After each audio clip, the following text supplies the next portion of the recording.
സംസ്ഥാനത്ത് പാമ്പ് ശല്യം രൂക്ഷം. കോഴിക്കോട് രണ്ടിടങ്ങളിലായി 2 പേർക്ക് പാമ്പ് കടിയേറ്റു. താമരശ്ശേരിയിൽ ചെമ്പ്ര പുലിയാറക്കുന്ന് സ്വദേശി ശില്പയ്ക്കും ഉള്ളേരിയിൽ പുതിയോട്ടിൽ സുധീഷിനുമാണ് പാമ്പ് കടിയേറ്റത്. ദിൽഷ വിജയൻ കോഴിക്കോട് വിവരങ്ങളുമായി ചേരുകയാണ്. ദിൽഷ, 2 പേർക്ക് കൂടി കോഴിക്കോട് ജില്ലയിൽ നിന്ന് പാമ്പ് കടിയേറ്റു എന്ന വാർത്ത പുറത്തുവരുന്നു. എന്താണ് കൂടുതൽ വിവരങ്ങൾ?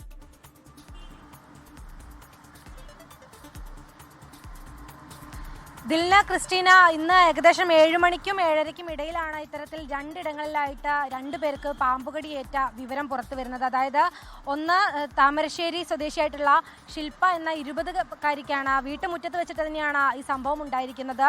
ഈ പെൺകുട്ടി ഭക്ഷണം കഴിച്ച ശേഷം കൈ കഴുകാനായിട്ട് വീടിന് പുറത്തോട്ട് ഇറങ്ങിയതായിരുന്നു. ആ സമയത്ത് ടാങ്കിന് സമീപത്ത് നിന്നാണ് ഈ പാമ്പ് ഇഴഞ്ഞു വന്നത്.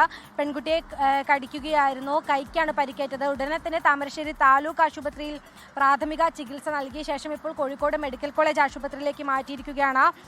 ആശങ്കപ്പെടാനില്ല എന്നാണ് നിലവിൽ അവിടെ നിന്ന് ലഭിക്കുന്ന വിവരം. മറ്റൊന്ന് ഉള്ളിയേരിയിലാണ്.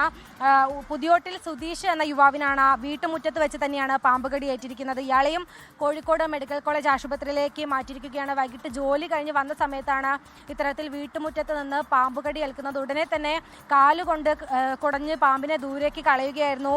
ഈ കാൽ വിരലിനാണ് കടിയേറ്റിട്ടുള്ളത്. പാമ്പിനെ കണ്ടെത്താനായിട്ടില്ല.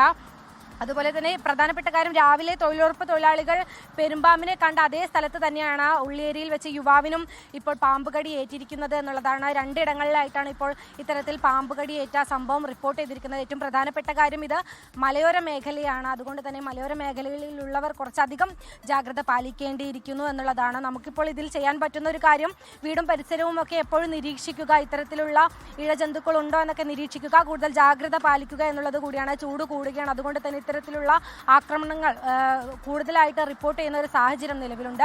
നിലവിൽ 2 പേരുടെയും ആരോഗ്യസ്ഥിതി ആശങ്കപ്പെടാനില്ല എന്നാണ് ആശുപത്രിയിൽ നിന്ന് ലഭിക്കുന്ന വിവരം.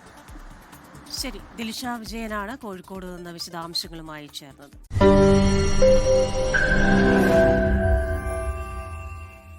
ലോകത്തെവിടെയായാലും ഏത് സമയത്തും 24 വാർത്തകളും ഓഗ്മെന്റഡ് റിയാലിറ്റി പാക്കേജുകളും എക്സ്പ്ലെയിനറുകളും വിശദമായി കാണാൻ ഞങ്ങളുടെ യൂട്യൂബ് ചാനൽ നിങ്ങൾക്ക് സബ്സ്ക്രൈബ് ചെയ്യാം.